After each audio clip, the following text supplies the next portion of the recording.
de la 60.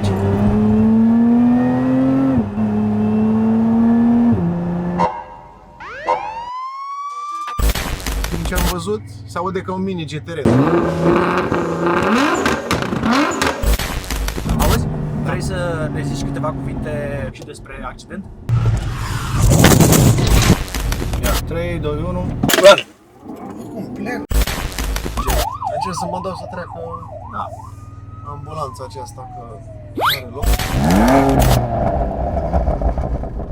Salutare, dragi prieteni, Standi Popescu și astăzi facem un vlog cu Mihail Voicu. Mihail Voicu. Data trecută ai zis că facem vlog cu E63 MGS. Da, și azi cu Lotus Emira.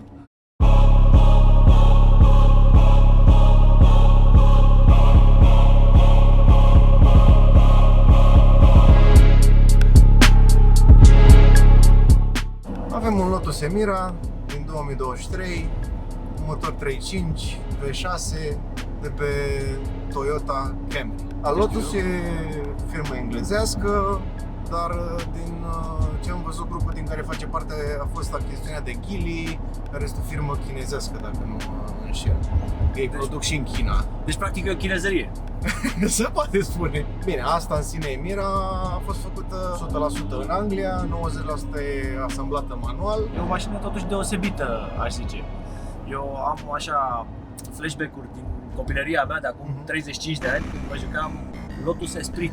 Era un joc pe Spectrum. Printre primele mașini, Esprit, Exige, Evora, dacă nu mă înșel. Primele impresii ale mele despre mașină ar fi că pare un motor mai micuț, poate din cauza că se aude foarte tare. Avem aici motorul exact lipit de noi, ca la Lamborghini. Exact. Tu ai avut un Mercedes E63 S AMG.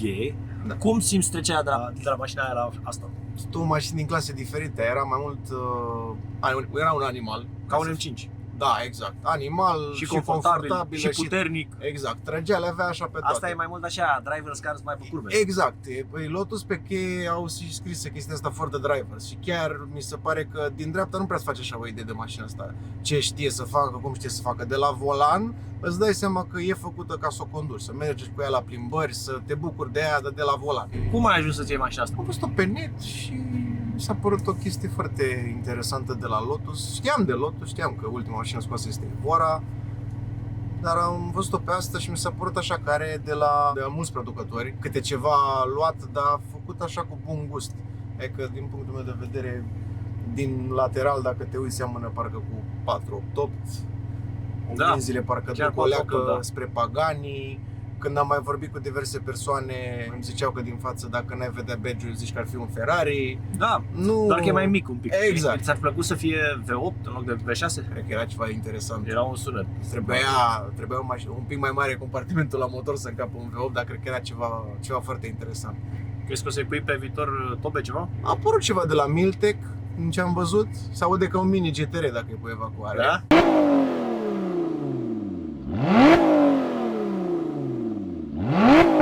Abia s-au livrat poate 100-200 de mașini în toată lumea. A apărut deja o evacuare de la Miltec. Cât a costat mașina asta? 85.000. 85.000? Da. Băi, mi se pare ieftină. Pe cuvântul meu, de obicei, când vin oamenii zic, bă, aia e scumpă, asta mi se pare ieftină. Dar 85.000 de euro, deci nu vine să cred. Deci e bun preț. Da, un preț corect pentru mașina asta.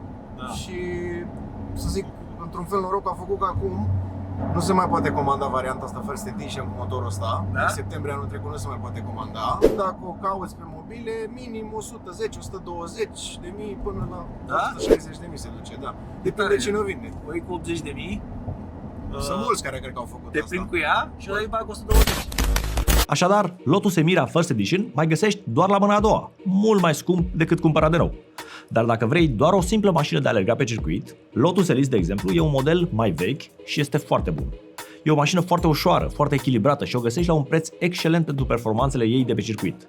Dar unde găsești un Lotus Elise? Normal că nu în România. Aici nu găsești niciuna. Ca să ieși mai ieftin, cauți prin anunțuri în UK, patria lor. Ceva cu volan pe dreapta, ca să nu fie nevoie să o matriculezi. La o așa mașină, te aștept să fie alergat. Dar dacă vrei să o cumperi, nu ar fi bine să știi ce trecut are mașina? Înainte să dai banii pe avioane, să te duci să vezi o mașină, cel mai simplu e să o verifici online, pe Car Vertical. De exemplu, acest Lotus Elise pe care am verificat eu pe Car Vertical. Am luat seria, am dat click pe linkul din descriere de aici pentru 20% reducere. Am băgat-o pe Car Vertical și am așteptat raport. La cronologie vedem exact că în 2010 a picat ITP-ul, iar în 2018 a avut o daună. Tot atunci s-a vândut și a fost scoasă la vânzare în 2019. Milometrajul arată bine, făcea vreo 2-3 mii de mile pe an. Și iată dauna. În 2018 asigurările au declarat daună totală economică, dar reparabil, având daune structurale.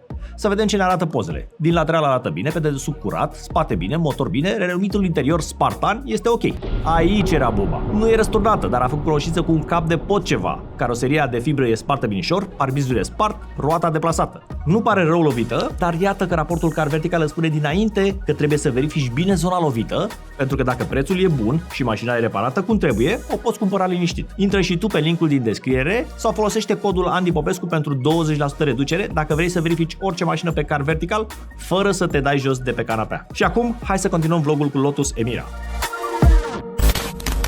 Băi, deci cum arată pielea asta roșie, deci este 1 la 1 cu Ferrari Portofino. Am făcut eu un vlog cu Raul, bike-ul. Da, știu cu Raul. Da, frate, deci uite cum arată pielea asta. Deci nu poți să zici dacă filmezi pielea asta super calitativ, să vezi cum arată la fel ca aia din Ferrari, frate. Ia calcă. Bam. Ai văzut? Da, se duce. A avut un pic de lag, dar jumătate de secundă. Atâta, nu ceva exagerat. Față de o mașină turbo, twin turbo, nu se compară. Feeling-ul e unic față de orice mașină pe care... Fumezi o țigară până pleacă. Știi că așa e Elon Musk.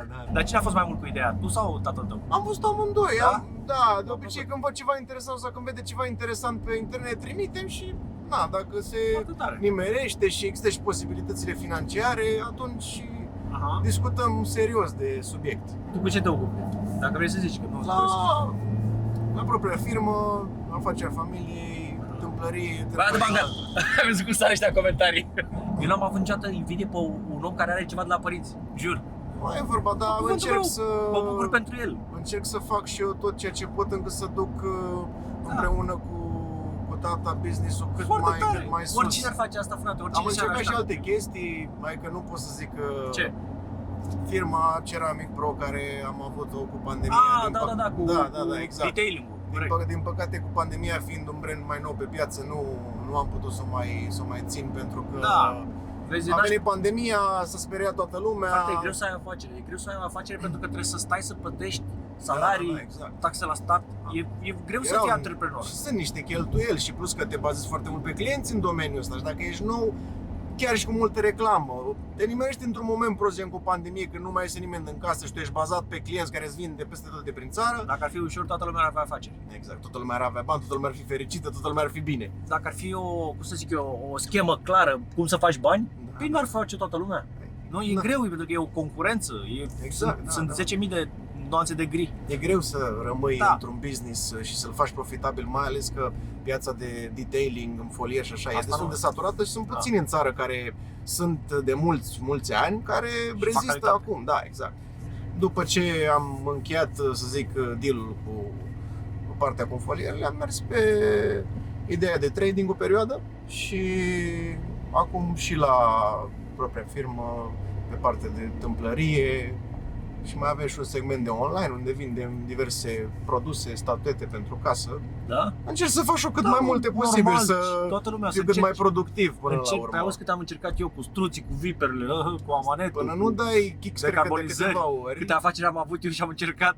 Exact, contează până la urmă să trăiești viața cât se poate de la maxim. Cum îți place, să n-ai regrete, să n-ai regrete, pe patul de moarte să n-ai regrete. Știi care sunt cele mai frecvente regrete pe patul de moarte? Poți să le cauți pe internet, sunt faptul că nu ți-ai trăit viața așa cum ai vrut tu și ai trăit viața pe care alții au vrut-o de la tine. Da, încerc să mă dau să treacă ambulanța aceasta, că nu are loc. Ia uite mă, ambulanța a aruncat... Ce aruncam pe jos? A aruncat și tot de țigări, frate. Băi, vezi mă în ce țară străim? Pe bune acum. Da. Faci loc la ambulanță, vine și aruncă așa pe geam, ca și când ar fi coși de gunoi strada, frate. Incredibil.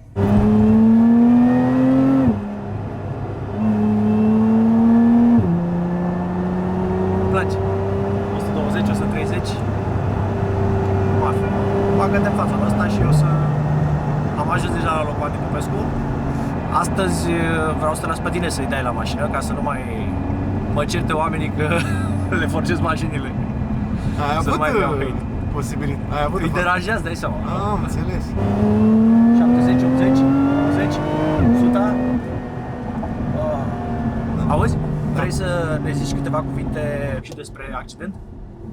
Accidentul, da. Accidentul a fost un eveniment Chiar destul de eu nu nefericit. te-am întrebat niciodată. Da, de păi asta n-am te întreb acum. prea... Acum mi-a trecut, dar nu o să discut, nu e niciun fel Păi de da, problemă. adică vorbim deschis, ce ai greșit, ce n-ai greșit. Tu ai avut un E63 AMG-S cu care am făcut vlog. Exact, și în 2020, în octombrie, am avut un eveniment destul de nefericit din care și eu și iubita am scăpat teferi. Aveți centurile? Da, aveam centurile. Aviz amatorilor, Da, puneți-vă nu, centurile că... puneți-vă centurile că nu e joacă. Mergeam să luăm cățelul de acasă, să ieșim și cu cățelul, puțin că era frumos afară. După ce am făcut stânga la ungelatură, m-am trezit că s-au aprins 30 de martori în bord, s-a dezactivat și mi-a fugit pe sens opus. Eram pe banda 2, era un drum cu 4 benzi, mi-a fugit pe banda 2 de pe celălalt sens, eu fiind pe banda 2 de pe sensul meu, și am încercat să evit mașina care venea din față. M-am dus așa și m-am dus după în dreapta. În dreapta, bordură, trotuar, un gard și jos acolo era o formațiune V, un râu, șanț și am mai Deci putut crezi că a să fost, controlez. problema a fost la mașină, nu la tine? Deci n-a fost eroare de șofer, a fost eroare a mașinii? Poate că dacă aveam cursuri de conducere sau experiență mai multă în a manevra o mașină de genul ăla, poate puteam să fac ceva gen să opresc în bordură, să dau doar gardul jos. Dar cauza principală a fost mașina, zici. Nu vă luați 63 AMG-S că ajungeți pe el în râu. Nu vă luați 63 dacă nu știți să mergeți cu mașini puternice. Sunt mașini frumoase, au putere, îți oferă senzații unice, dar sunt mașini periculoase. Durează puțin, te rog. Da.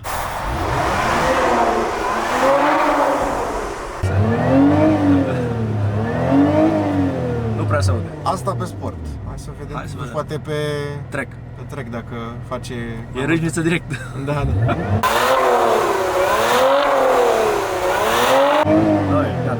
Nu e ce trebuie. Poate cu o evacuare Miltec. Nu Asta e chestia, nu... E că multe mașini stock, să zic, se aud normal. Cineva Fiecare râșnița mea, adică nu... Eu am bormașină la Tesla. Asta zic, eu am râșnița mea, Lotus, o Auzi, râșnița oamenii trebuie să Aventador. vadă și bune și rele. Exact. Și știi care e faza? Fii atent. M-am apucat să zic în vlogul cu Porsche, m-am apucat să zic, bă, că nu-mi place aia, că nu-mi place aia, că nu-mi plăcea mașina, știi? Oamenii ce crezi că mi-au zis în comentarii, că eu citesc toate comentariile, știi? Mi-au zis, bă, ai venit, nu știai ce să-i cauți băiatul ăla, să te iei de el. Zici că scopul meu era să mă iau de el, nu să spun părerea mea sinceră. Deci vezi cum sunt oamenii, nu pot să... Fiecare are propria părere, nu e, până la urmă... E ok, frate, uite, chiar și pe dervelările astea, mașina e ok, îmi place. E că e de drum. Am Da. fost cu ea la un drum în Budapesta și chiar e ok. Câți kilometri ai cu ea? 3600. La 3000 de kilometri, nu? Așa, da.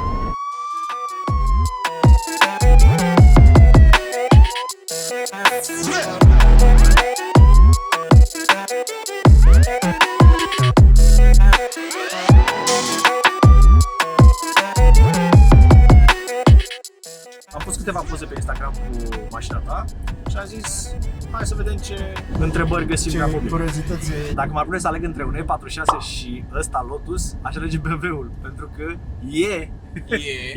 E ceva corect. e fiabile și mai e o vorbă.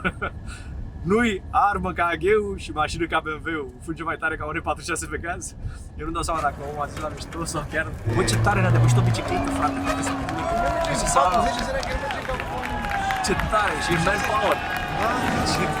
Cât de întâlnite sunt mașini în România? Bă, cred că sunt foarte, foarte, foarte rare mașinile astea. Chiar e o mașină... Dacă nu știu dacă mă înșel. Dacă mai e unul în Dacă nu România. mă înșel, nu știu dacă mai este alta în momentul ăsta. Poate o mai fi vreo comandă.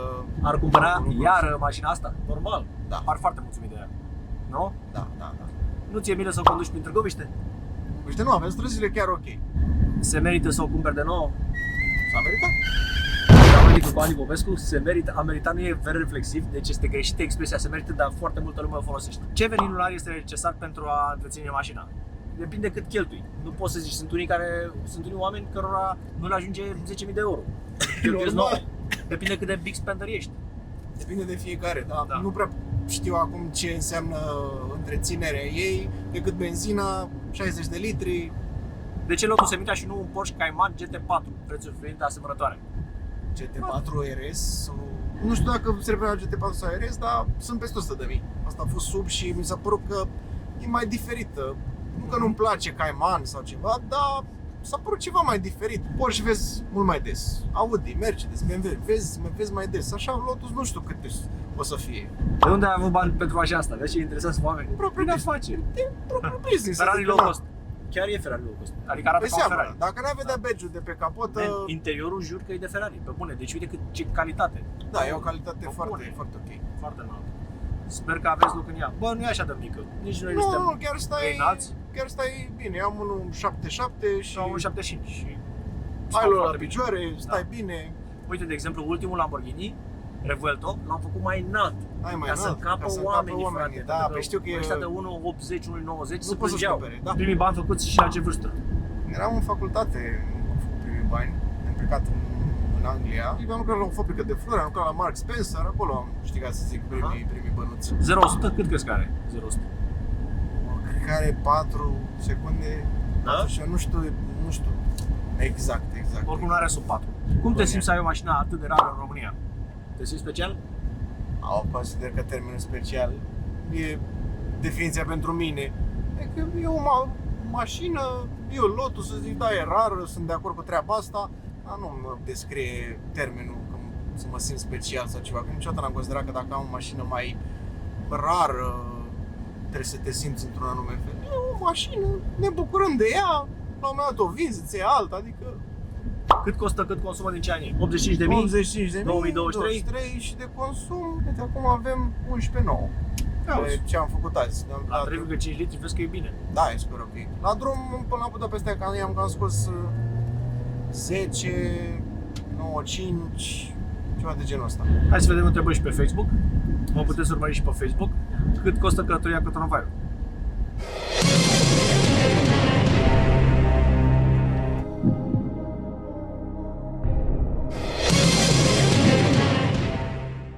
Spre rușinea noastră nu prea știu. Nu, dar...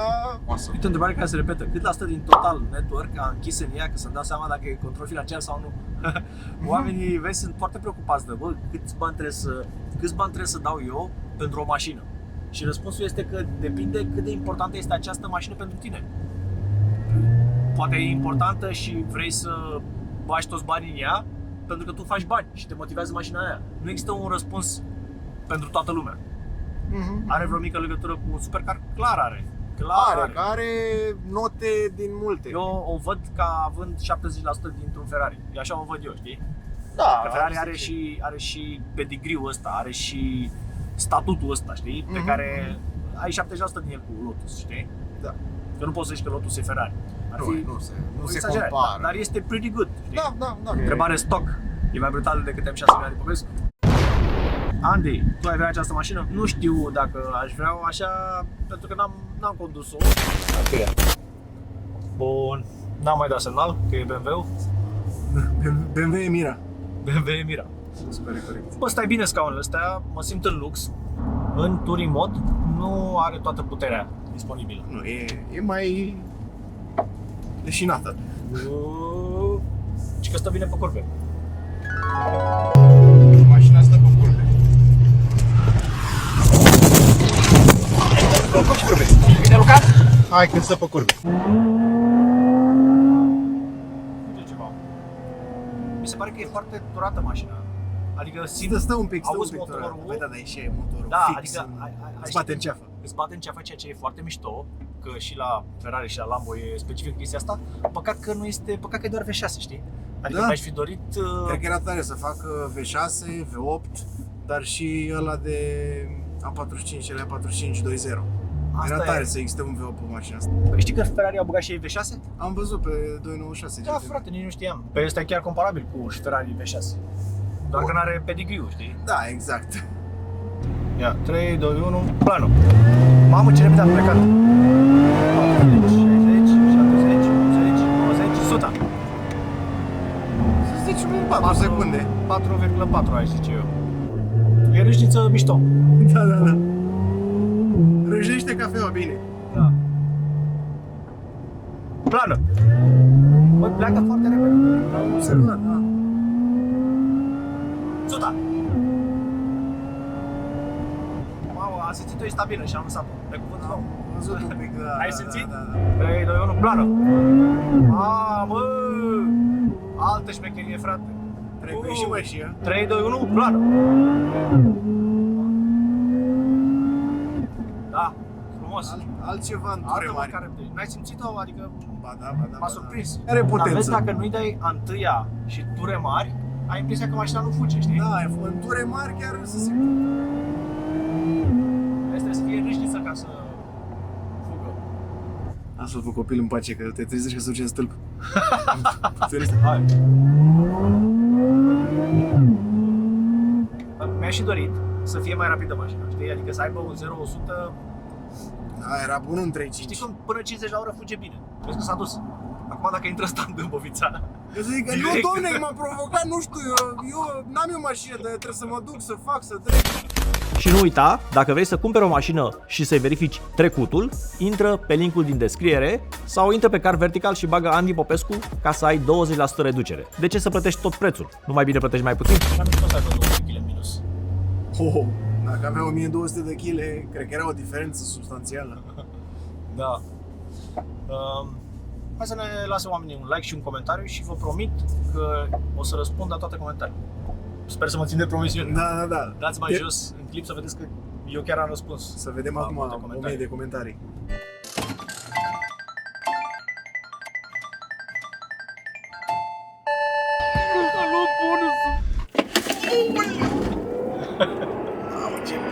Suta! Adică nu stai să te rogi de ea, știi? Nu e vorba că nu stai să te rogi de ea, dar mă refer că te ia așa, mă l-a surprinde. Chiar m-a surprinde. Dar vezi ce ziceam eu că după 70 fuge tare? 3, 2, 1, plan! Cum pleacă? 50, 70, suta! Nu știu, îmi place. Asta e cuvântul, îmi place. Că sunt alți oameni care o să zică că e o râșniță, că e o bormașină, că nu e nicio problemă, nu trebuie să placă tuturor. Da, nu, pentru toată Mie îmi lumea, place, asta tu e trebuie să chestia. înțelegi mașina potrivită pentru tine. Mie îmi place să am toată puterea disponibilă în orice secundă. Deci în orice secundă, uite, vine unul ăsta cu Loganul, da? Da. O țin cu el în paralel, da? Și acum, BAM! Ce instant poate să aibă. Adică Zici nu- că e jucărie, nu la jucării, la mașinuțe Da. de electrice. Nu e am nicio văzut problemă așa. dacă nu-ți place așa ceva. Nu, pe afară se aude.